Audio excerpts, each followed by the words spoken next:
everyone. 5-year-old son Alex and I were just coming back to the house after spending the morning at kindergarten assessment. And this was a time where a few days before kindergarten starts, the teachers would meet all the kids one-on-one and put them through these stations.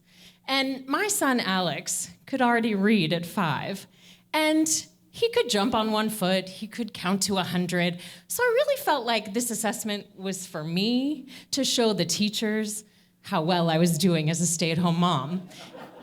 And he rocked all the stations, except he got hung up on the coin identification. He didn't know the nickel. We were working on the nickel.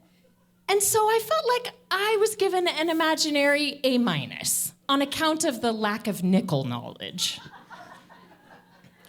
We were heading back home, and I could not wait to regale my 1-year-old son, Josh, my 3-year-old son, Matthew, and with the tale of how well Alex did, and also my imaginary A-. And so we opened the door, and I was about ready to tell them of how wonderful it was and how I was killing it as a stay-at-home mom, only to be met by their dad, who told me that Matthew had been playing with a balloon and somehow stepped on it funny, and he was complaining that his knee hurt. Now, my first response, of course, was care and concern for my child who might be injured. But right behind that was, wait a minute, I had really fun things to tell you about my imaginary A- on account of that lack of nickel knowledge. And I wanted to tell you all about how I was killing it as a stay-at-home mom. And then the tertiary response right behind it was, how dare you? We have plans for today. We're going to the beach. And I am nothing if not a woman who follows the plans. And then quickly back to that first response of care and concern about my child who might be injured. So I walked over to the couch where Matthew was whimpering and assessed his leg. He was complaining that his knee hurt. And there was no redness, no swelling, no sign of significant injury. I did call the doctor, and they assured me you can't break your knee, and that he probably sprained it, and it would be painful for a couple days. Well, right at that time, my friend showed up, the beach friend, and she came with her kids, and we were about ready to go to the beach. She was a massage therapist, and so I figured she had taken anatomy and physiology and knew more about balloons and knees than I did. And so she assessed Matthew and said, well, there's no way he broke his femur. That is the biggest bone in the body. And so off we went to the beach. And Matthew was whimpery on the drive there. I assured him it wouldn't take that long. I was concerned he was uncomfortable, but what better way to distract a 3-year-old than the waves and the beautiful views of the ocean? We didn't stay there very long, but we decided afterwards to head to my friend's house.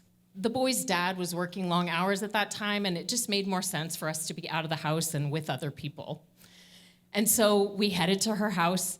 And at the beach, I put Matthew into the umbrella stroller, and I 4-wheel drove him down through that deep sand to the water's edge. And he was pretty uncomfortable, and then trudged him back through the sand afterwards. We got to my friend's house, and I could feel the impatience kind of welling up, that this had been all day now that he's complaining about his leg.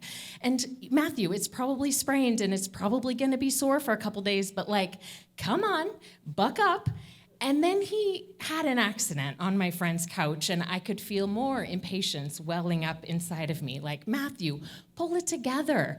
It's gonna be painful, but you can't pee on people's couches. We headed home, and their dad and I decided that if Matthew was still uncomfortable in the morning, we would definitely call the doctor. There was still no redness, no swelling, no sign of significant injury. Until 1 a.m., when I awoke to a screaming Matthew and a very red and swollen leg. And I took him to the emergency room in the middle of the night. And as I'm driving to the emergency room, I went right past Lemon Avenue Elementary School, where I had just gotten that imaginary A- on account of the lack of nickel knowledge. And I wondered what the grade would be that I would be given now. I got to the emergency room, and they did some x-rays, and then the doctor came in and told me that they would need to transport him by ambulance to the Children's Hospital for further testing. And so I drove behind that ambulance all the way to the hospital, down Interstate 8, where we had just driven to go to the beach. And I wondered to myself, why? Why I needed to be somebody who followed all the plans, and why did I take my son to the beach when he was so uncomfortable? And I could see the nurses taking such great care of Matthew in that ambulance. I could see through the back window. And I even could see them blowing up a glove into a balloon and drawing a smiley face on it to entertain a 3-year-old boy. And I wanted to say to them, no more balloons, okay? Like, I'm a sign language interpreter. I've taken so many classes on nonverbal communication, on body language, and I wanted to say to Matthew, I'm sorry, I missed it. And I wondered what the grade the nurses right now would give to me as they were caring so well for my son when I did not. We drove up Interstate 805 to get to the Children's Hospital, and I parked my car and made my way in to the room where they had admitted him because he had a spiral fracture of his femur, a fracture up his leg like a paper towel roll seam. And they all wondered out loud how this happened, because often these injuries are associated with child abuse. And so a lovely woman came in to ask me how it happened and when it happened and what we had done since it happened. And I told her that he was playing with a balloon and he stepped on it funny and it didn't pop. And that it was about 10 o'clock yesterday morning. And then we went to the beach, and they wondered if the injury had been that serious when it originally happened before all the activity of the day, and wondered if his growth plate would be impacted, if he would need surgery, serious things like this. And I wondered what grade I was getting now. They told me that Matthew would need to be in a spica cast, a body cast that would start from just below his chest on the injured leg all the way down to his ankle, and on the non-injured leg just above the knee with a bar connecting them for stability for 6 weeks. And he was 3. And Matthew wouldn't be able to stand or sit. He couldn't go in his car seat. They gave me a special vest that I would zip him up into and then lay him down on the back seat of the car and buckle that vest into the seat belts. No umbrella strollers for Matthew for a while, no beaches. And I was on bathroom duty while he sat on the couch in his body cast as a 3-year-old who was potty trained but now couldn't get to the bathroom. And so I would bring the necessary receptacle and then dispose of it afterwards. And eventually he army crawled at about 3 weeks, and he was 3.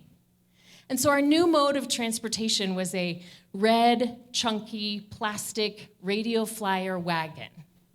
And every day when it was time for Alex to go to kindergarten, I would hoist Matthew in his body cast into that wagon, and Josh, age 1, into the wagon. And I would pull them with Alex beside me, taking very good care to make sure that they were both okay in the wagon. And we would walk down Madison, left on Bancroft, right on Lemon Avenue, under the freeway, 0.6 miles, to drop Alex off at kindergarten. And then I would turn that wagon around and oh so carefully walk them back down Lemon Avenue, left on Bancroft, right on Madison, to home, until it was time to pick Alex up again, where I would hoist Matthew back into that wagon and Josh back into that wagon and walk them down Madison Avenue, left on Bancroft, right on Lemon, taking such good care that they were okay. And we would pick up Alex, who eventually mastered the nickel. A+ all around.